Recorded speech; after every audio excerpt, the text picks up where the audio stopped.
Hi, I'm Cindy Fox. I know most of you know me as a fitness professional, but I am also an x-ray tech in a major trauma hospital in New Jersey.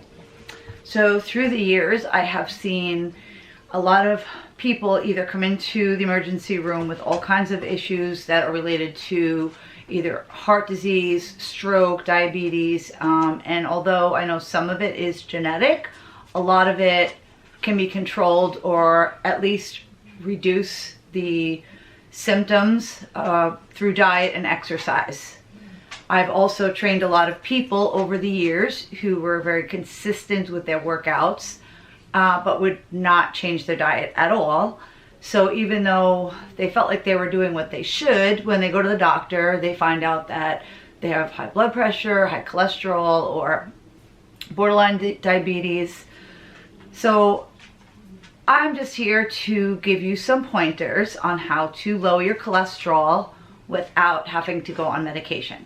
And I'm not opposed to medication, but if there's something you could do just by changing the foods that you're eating or changing your activity level, then I think it's worth it to try.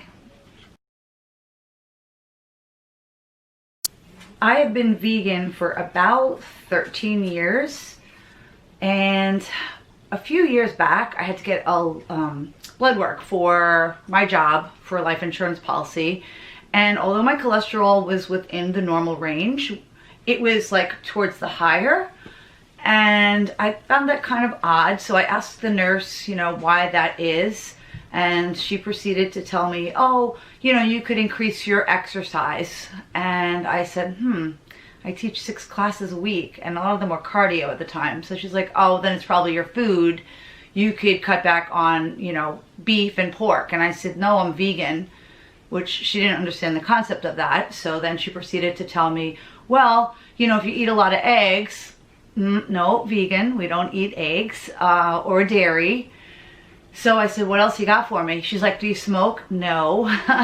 So now I'm baffled. And I started looking up different things that I know for me, it's genetic. And again, it's not bad. It's totally within the normal range. But I just thought it should be lower. So I started looking up things I could do to possibly change it. And then I thought, you know what? I do drink a lot of red wine. And then I found out, no, that actually helps to lower your cholesterol, red wine. So here are some of the things that I discovered that you could make minor changes in your diet.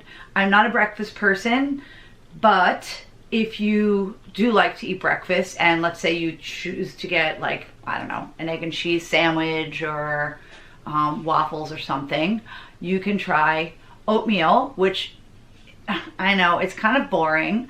If I eat it personally, I like to add some of my vanilla plant-based protein powder into it after I make it. It gives it a little bit of a vanilla flavor and it adds more protein.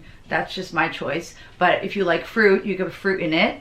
And there is quick oats, quick and easy. You could even do it in the microwave if you want. If you really don't like it, you could try the flavored ones, but I would highly suggest getting the one that says lower sugar. So sometimes what I'll do just for flavor, I'll put 1 packet of this with 1 packet of the plain to give it a little flavor. Still, it's only like a little over 200 calories and 0 cholesterol. Another thing you could do definitely is cut back on your meat and pork, chicken, any animal fat consumption is going to increase your cholesterol levels a lot. So again, I don't eat any of it, but I'm trying to help you save your life. So for all of you vegan people, try not to jump all over me. Yes, if you can choose to go to fish a few days a week instead of the meat, it's going to be healthier for you. The healthy fats that are in fish are good for you, and it's not going to give you the high cholesterol that beef or pork would. Also eggs. Eggs are high in cholesterol. I know some people say, okay, well then I'll do egg whites. So there's also egg replacements. I personally started doing these tofu scrambles. I know when I first saw it, I was like, ugh, I eat tofu, but it doesn't really sound good. But I mix it with garlic and onions, different vegetables. I even put the beefless meat crumbles, all these different vegan options. You could put turmeric and curry to make it more Indian. You could put taco seasoning to make it Mexican. So that's my go-to if I was going to do somewhat of a breakfast food.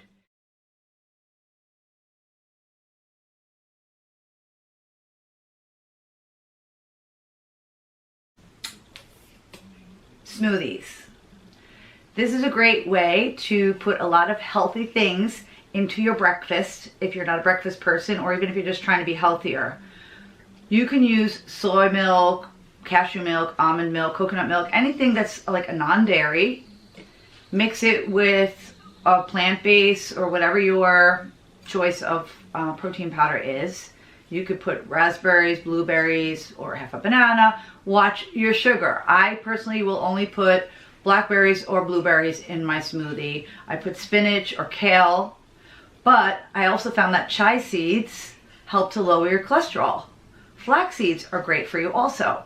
So those are things that you could put into your smoothie, blend it up, and you don't even taste it, and you're getting some really healthy benefits. And you could do that every morning to help reduce your cholesterol level.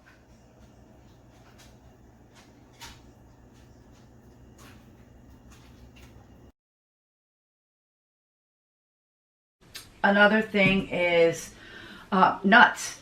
Different kinds of nuts. Again, it's calories, it's fat, although it's a healthy fat, but if you're counting calories, you have to count them. There's a lot. So 2 ounces would be considered an amount of nuts to have to help lower your cholesterol level. And on here, it's 170 calories for a serving, but 0 cholesterol. So just be mindful. It's healthier choices. Yes, it's calories, so you have to count that. Leggy, you like nuts? Oh, yes, he does. What do you think about that? And I'll have another, please.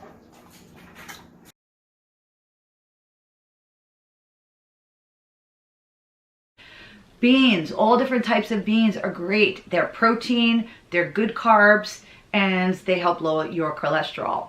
So if you don't feel like buying the bag and boil them and taking the time to do that, which is, you know, if you're going to be out cooking one night, you could just make a whole batch of it and put it into different containers for different recipes. Lakey. This is my dog. He's getting a little nosy here. Okay.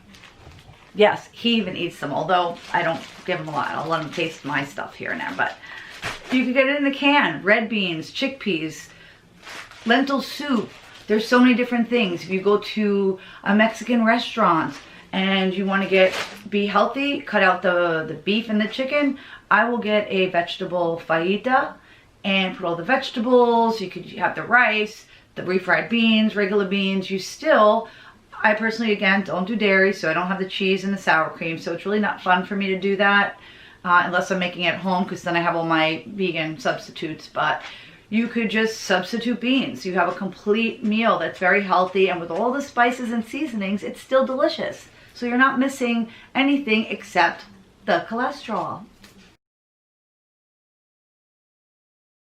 Barley, whole grains. If you're gonna make a sandwich, do you really have to have white bread? Is it really that tasty? I mean, I love bread, don't get me wrong, but I could put anything that I would normally eat on a sandwich, I could put on a whole grain bread, and to me, it tastes good, and it's health benefits. It's better for you.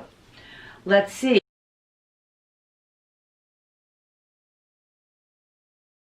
If you think you'd like to try some new recipes and try some of these healthier options, I have one album just strictly designated to vegan and vegetarian foods. It's on my Cindy Fox Fitness Facebook page.